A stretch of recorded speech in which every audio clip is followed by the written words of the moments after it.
I-rev natin. Grabe, napakapangit ng tunog, no?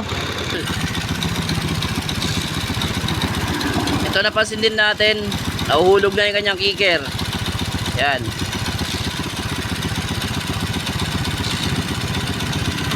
Sa palagay nyo, ano yung sira na ito? I-rev natin.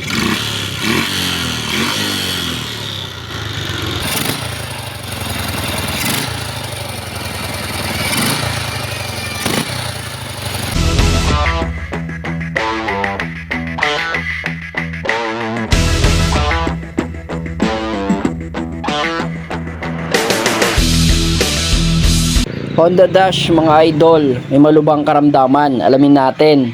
Yan, pakinggan nyo po yung tunog ng makina. Ay, mag-start. Start muna natin. Yun.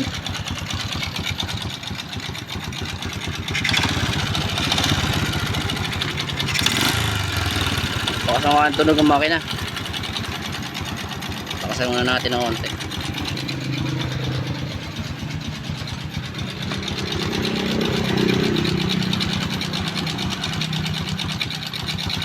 Kasama natin ng konti. Yun. Napakaingay ng makina mga idol. Ito, napansin din natin, nahuhulog na yung kanyang kicker.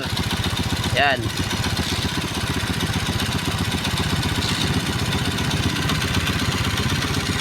Okay. Ayun o, sumasabit na.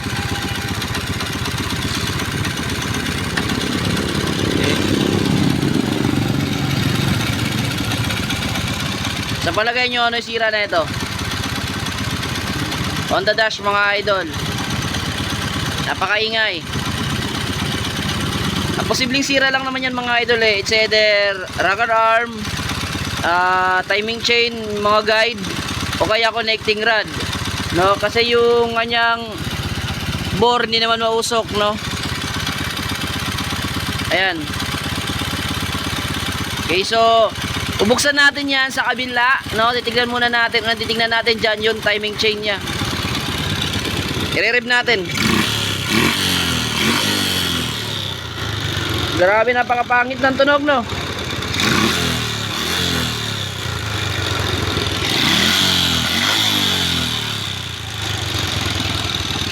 Yan, so tagalin ko muna yung tambucho. Yung dito sa head na to, titignan natin kung lawlaw na masyado yung kanyang timing chain. Tingnan natin, tagalin ko muna.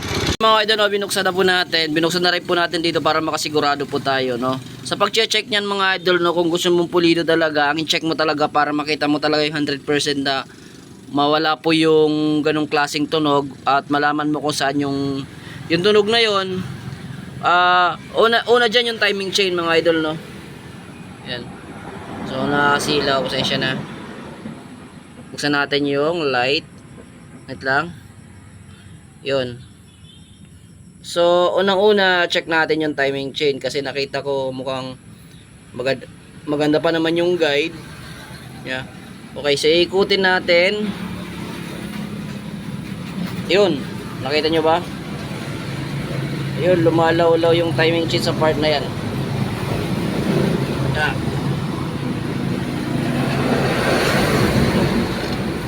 Yun, no? Babang-baba yung timing chain, no? Pumunat na naman. Ayan, dyan sa part na yan, no? Law-law po yung kanyang timing chain dyan. Okay? So, timing chain mga idol. Tapos, itong kanyang roller ng kanyang check din natin yan, no? Mukhang ano na to? May tama na to. Yan. Okay? Yan, check natin. Then yung mga guide sa loob, yung ruler, check na rin natin yon. Tapos yung kanyang connecting mismo, no? So hanggang dito babaklasin natin, tanggalin natin to. Yan, tanggalin natin yan, no? Para makita natin yung kung ano talaga yung may damage sa loob, no?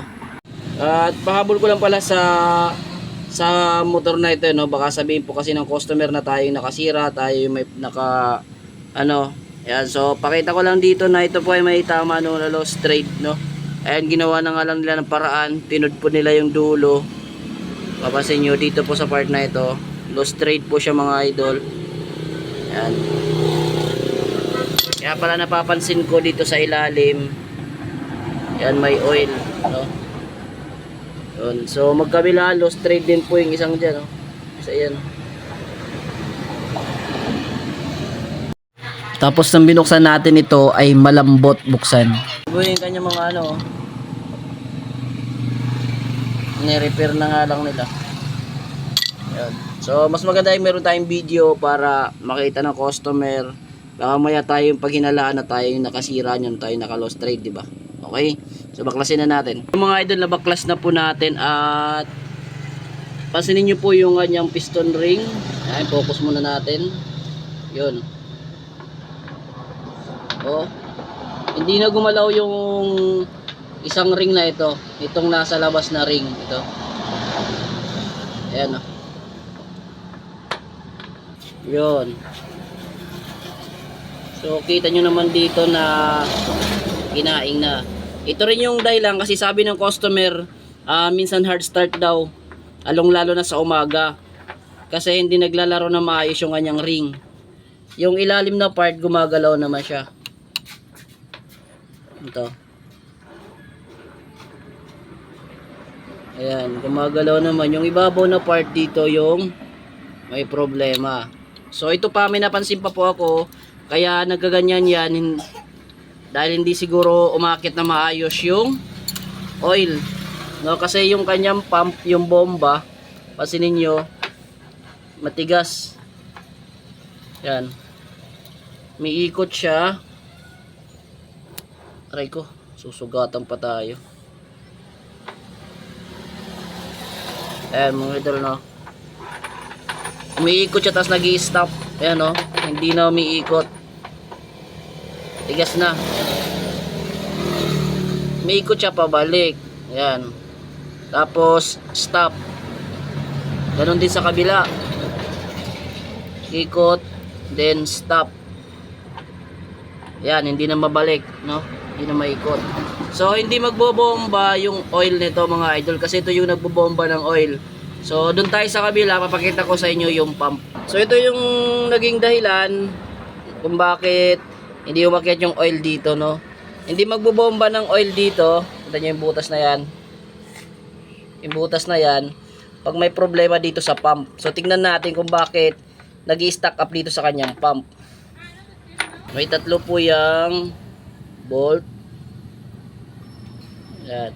Maganda dito sa dash kasi napakaganda, nalaki ng space niya. Ayan, mapapansin nyo, no? Malaki yung space niya. Pwede natin madukot kagad yung kanyang bomba o yung pump. Yun. So check natin kung bakit ayaw nito umikot, no, na maayos. Pero bago natin to i-check, paikutin muna natin dun sa kabila, no? So try natin ikutin. Yun, umiikot na, no? Ganyan dapat para magbomba po yung kanyang pump. So ngayon, titignan natin yung bomb pump na ito kung bakit ayaw nito umikot. Tigas, oh.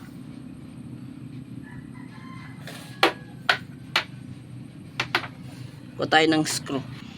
So dito po sa kanyang pump, yan, umiikot. Tapos tumitigas. Yan, o, tigas na. Yun. Yan, umiikot tapos tumitigas. Ikot na naman tapos matigas. So may problema yung kanyang pump. Buksan natin dito kung bakit tumitigas yan, no? Kung hindi na madala sa linis o sa ayos ay no, tumitigas. Ayun, tigas na. Boom, dulas na naman.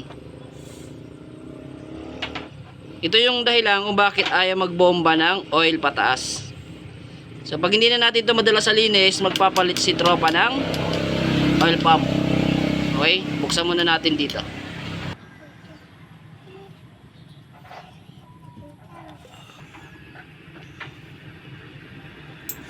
Yun. So, iikutin ko dito sa baba. Tingnan natin kung saan nag-stop. Ayun, oh, matigas. Matigas. Ayun. Ikot.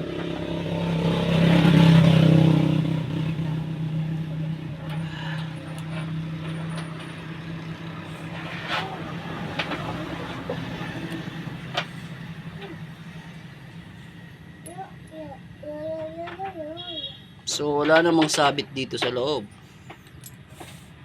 Ayun. Nakikita nyo ba yun? Nakikita nyo ba ito mga idol? Yung debris na ito. Ayan. Ito yung ano, sumasabit o pumipigil sa pag-ikot ng pump. Kaya pala tumigas. Ayan. Napakaliit lang pero nagiging sanhi ng hindi pag-ikot ng pump, no? Ito pa. Yan.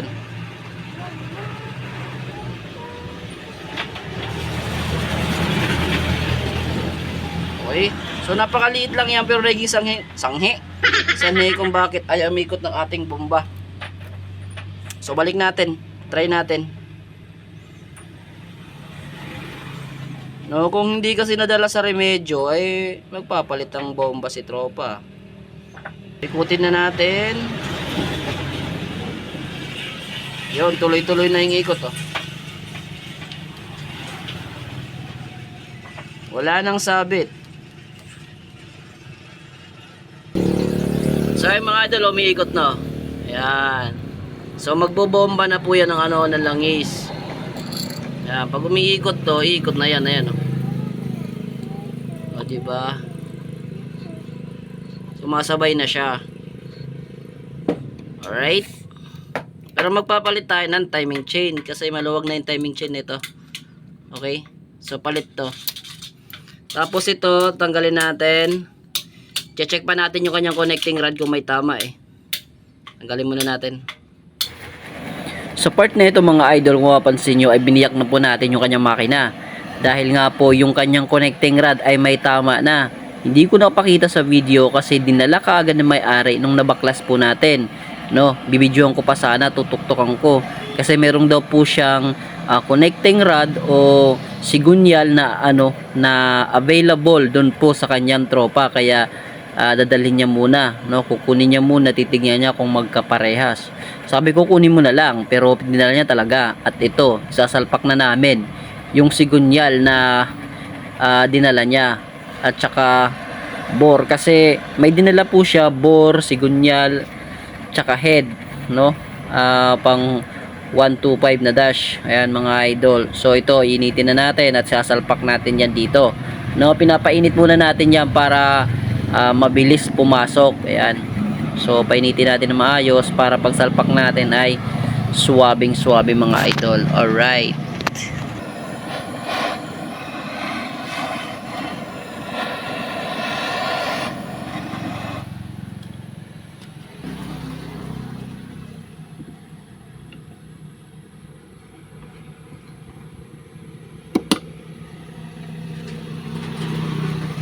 So yun, pasok mga idol, no? Suwabing suwabe. So mukhang okay pa naman tong connecting rod na dala niya. Wala pong knocking. So ito yung gagamitin natin sa motor na ito, no? Papakita ko na lang sa inyo mamaya kung ano yung mga pinagpapalitan natin dito sa sa motor ng ating katropa na ito. Alright. So ito, bubuhin na po natin yung kanyang transmission. Okay? So kita nyo na, nalininis na po natin yung kanyang makina na ito at assemble na po natin. Okay?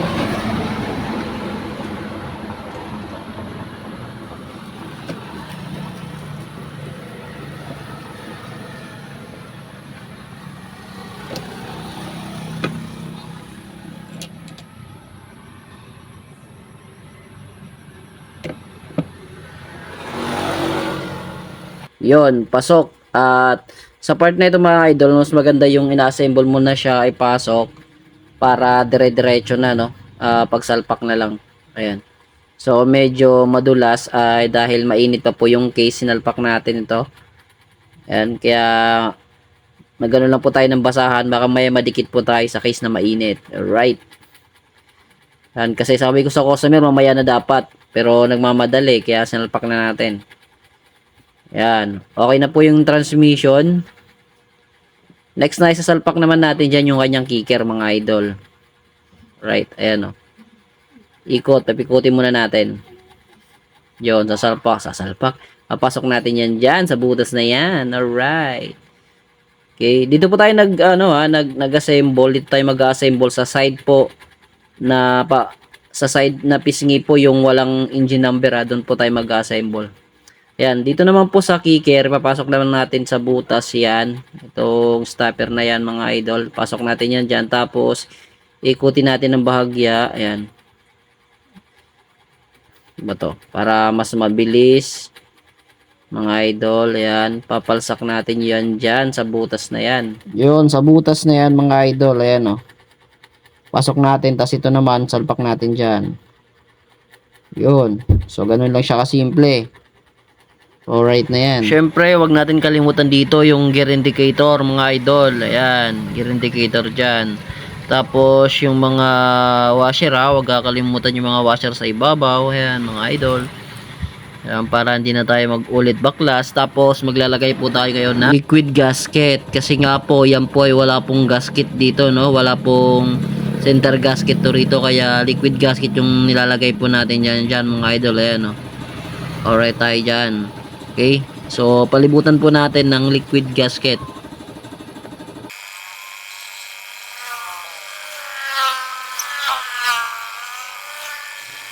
Siyempre, pagtapos na tayo dyan, ay tatakip na po natin yung kabilang side.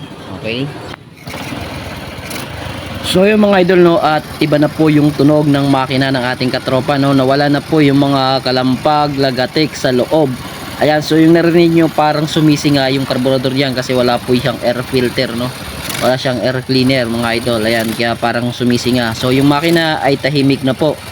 Ayan, then yung kanyang bore na nadala sa atin, mga idol, ay medyo may konting usok, kaya may nakita tayong parang umuusok. Yun. So ito po yung mga pinalitan po natin dito, yung kanyang sigunyal, no, yung connecting rod kasi may tama na ito, mga idol. Ayan. Malagatik na po yan dyan sa part na yan. Okay? Kaya pinalitan natin. Yun po yung pinakamalakas na nakakagawa po ng ingay, no, lalong-lalo na pag nire-rev. Yung kanyang bore ay may tama na rin nga pala, no, bago lang po yung piston ring kaya hindi umusok, pero nung binuksan natin ay sira. Yung kanyang head, ito mga idol, pati yung cams pinalitan po natin. At ayan, so meron na mo siyang dala na isang set, kaya yun po yung kinabit natin. Ayan. So malaking gastos dito ni tropa kung wala siyang nahanap na kaparehas, no, or kapamalit, no.